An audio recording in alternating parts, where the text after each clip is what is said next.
Hello and welcome back to Authentic on Air with Bruce Alexander. I am your host, Bruce Alexander. Today is the last day of season 2 because I'm pivoting my business to not focus on all ADHD parents, but to focus on ADHD business owners. And I want to talk in this episode what I've learned in my a little over a year in having my own business and why I'm making this pivot and some of the things that you can take away whether you're a business owner or not that'll help improve your life as an ADHD parent. So first, let's do our weekly check-in. Body. I still feel like a fat piece of crap half the time, but I have quantitative goals which help me realize that even though my body doesn't look how I want it to, I can tell that I'm improving.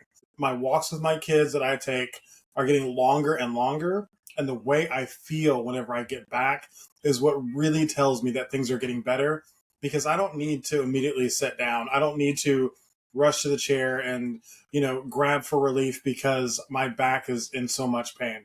So things are opening up. My body is starting to be more of a tool instead of an obstacle. So that's exciting.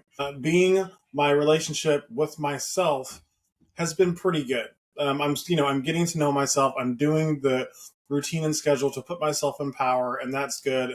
My relationship with God has been a little bit of a struggle this week because I thought that we'd have found a place by now. I thought that we would be living somewhere that we called home by now, and not having found that place has me questioning whether or not God called me on this, has chosen me to make this trip that I felt very called to do.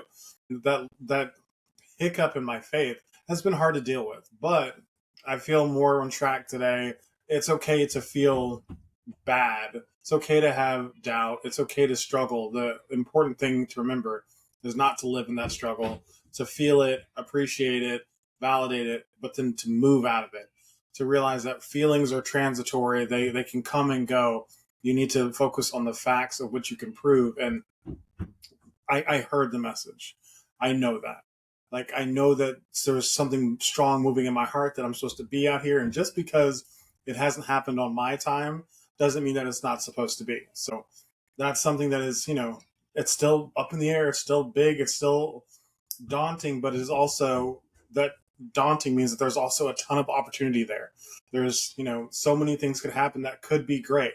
Just because I don't know doesn't mean it has to be bad. So that is my being. Things with the kids have been really good. My kids are kids. They occasionally have a kerfuffle is the only word I can think of right now. They have kerfuffles that of course I don't love to see them fight with each other. I don't love to see them hurt each other's feelings, but our relationship has improved really well, and it is trickling down. Me being a kinder and more loving father is starting to prove dividends with them being kinder and more understanding with each other. It's taking time, and it will take time because I haven't been a great example as a parent the entire time, and that's something that has to be dealt with. So trying to show them the right way now. Things with Kate and I are back on track. There was a big blow up this week because I was once again I was doubting the path for the first time, and in over a month and a half, I was vocal about the fact that I kind of felt like we were doing the wrong things, and I didn't feel like I was getting support in that moment, and I kind of blew up, and I didn't really control my reactions the way I would like, and I definitely had a big tantrum, and I had to go for a walk and recollect myself and apologize to my family. And I don't even know if I've done that yet. I probably need to do that again just to make sure, because I still feel a little guilt about that. So I don't love that part. But the fact that I'm able to own it and talk about it means that I'm not hiding from those bad moments anymore, which means I can solve them. I can find solutions. I can learn how to resolve them and not be that kind of person all the time. I've already drastically reduced that kind of behavior over the last year, and I would like to completely eradicate it, but it is hard for a tiger to change his stripes. So I'm working on it. Things are getting better. Lastly, my business. This whole episode is kind of spurred on by the fact that I'm ready for a change in my business. I spent, I guess, 6 months exclusively trying to talk to ADHD parents and get them to believe in themselves and invest time and energy in themselves, whether it be working with me for free or working with me through paid programs. And sometimes I can't get them to invest money to work with me, and sure, that's fine, whatever. But even the people I've worked with who have paid me, at getting them to invest the time and energy into themselves to do the things that I know that work, that I've proven to work. There's tons of evidence that work. There's a missing piece for them to invest in themselves. And it has been a massive struggle to get people to do the work for themselves. And initially, I managed that gap by trying to do the work for them. It's like, I'll give you the answers, I'll carry you to the destination. And what I found is I just built more weakness. Like if I carry you to the top of the mountaintop and then you have to walk back down, you're not going to be strong enough to do it, because the strength that you build climbing up is what makes you the person that's able to stay there. And I didn't understand that initially, but once I learned that, I stopped doing the work for them. But I realized that the people I was working with weren't willing to invest themselves into themselves. And I don't think it's because it's the wrong people. I think it's the wrong time. I don't think I'm catching people in the time in which they are ready to make the change in their lives. Like, I'm trying to convince them that it's time to make a change whenever I'm supposed to facilitate the change. You're supposed to be ready for things to change. I'm supposed to help facilitate that. And I think that that's going to be much easier to do if I'm working with ADHD entrepreneurs, people who have already shown that they're willing to do work to build something for themselves. It's not even about the money. It's about people who are willing to put in work to make their lives better. So whenever I'm offering free programs and people say, well, I can't give up this, or I can't make that work with my schedules. Like, if somebody were offering me the key to my problems right now and I just needed to make the schedule work, I would do it, because I'm willing to invest and make sacrifices to win the bigger game. And that's a mentality that sometimes comes from big failures and bad things happening. And sometimes it's just time. Sometimes it's just dealing with the bullshit long enough to finally be fed up with it. And right now, I've dealt with the bullshit long enough to be fed up with it, to realize that there are people that you can't make ready to be helped. It's tough. I don't want to leave, people who need help behind, but also I don't want to continue spinning my wheels trying to help people who not only are not ready to pay me to help them, they're not ready to give their own time and energy to help themselves. So that's the reason for the pivot. But some important things that I learned along the way is consistency is key. It absolutely is. The small things that you do every day is what builds your empire.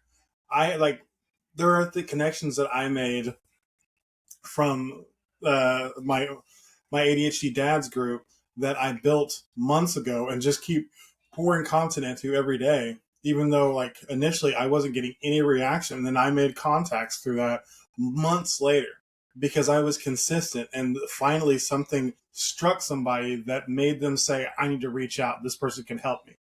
And I understand that that is something that is going to be consistent throughout all the things in businesses. Once you figure out the message that you're trying to deliver, you have to keep showing up on the platform over and over again in order to, for one, build the following, and for two, to get the message in front of the right people. So as I pivot, that will remain true. And it's a little bit difficult to mentally wrap my mind around just talking more about business.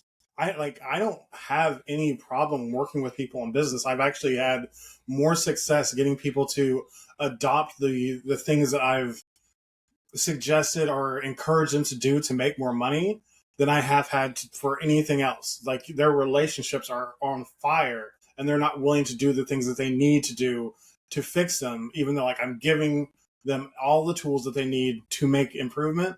But if I say, hey, this is a way that you can make more money, then they're usually all over it. So why not just spend more time in that space, giving people ways that they are going to be able to make more money?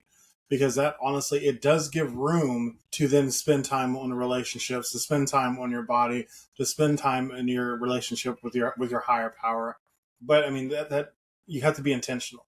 just making more money doesn't solve anything. It is using that money to buy your time back, to buy freedom, to buy independence, and then to then put that freedom, time, and independence back into yourself, building up the rest of your world. Because it's like in the end of it, for me, it's about having it all. It's about having the the business that I love doing that's successful. It's about having the family that is, on fire and in love with me as much as I love them, having the relationship with God that's on fire, and having the daily conversation with God, and then having a body that, excites me and that I feel excited to live in, that, feels like a tool for my purpose. And I understand to have all of that, I can't get so focused on making more money that I leave anything else unchecked.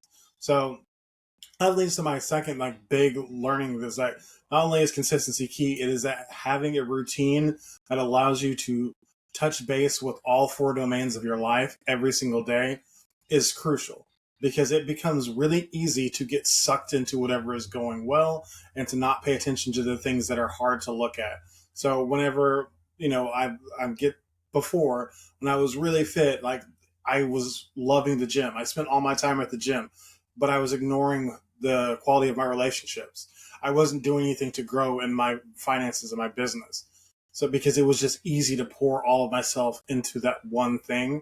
And whenever you have a routine that makes sure that you're checking in with all parts of your life, then it allows you to kind of obfuscate that pitfall. And if even if you're just doing the bare minimum on each different domain of your life every single day, then you're still miles apart from, per se, working weeks at a time before you see your family. Like, that is not going to allow your family to feel engaged with you. You have to do something to make sure that each day you're engaged with your family. Each day you're engaging with God. Each day you're engaging your body. Each day you're engaging your business. It's doing them all every day. And it sounds like a lot, but whenever you have a routine that ensures it, it works pretty easily.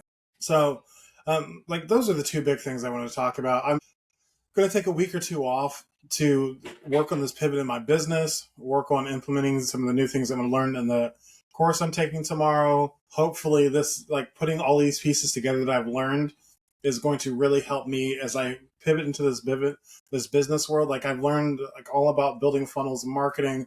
I've learned all about the coaching process and sales, marketing techniques. And this is the next step. And I don't even really know what it is, but it's Tony Robbins. So I'm hoping it's going to be awesome. So that is it for today. Thank you so much for joining me on Authentic on Air. I hope you'll come back for season 3, in which I will talk much, much more about ways that you can make more money while growing closer to your family, whether it's through improving at your current job, starting your own business, or just growing your own business.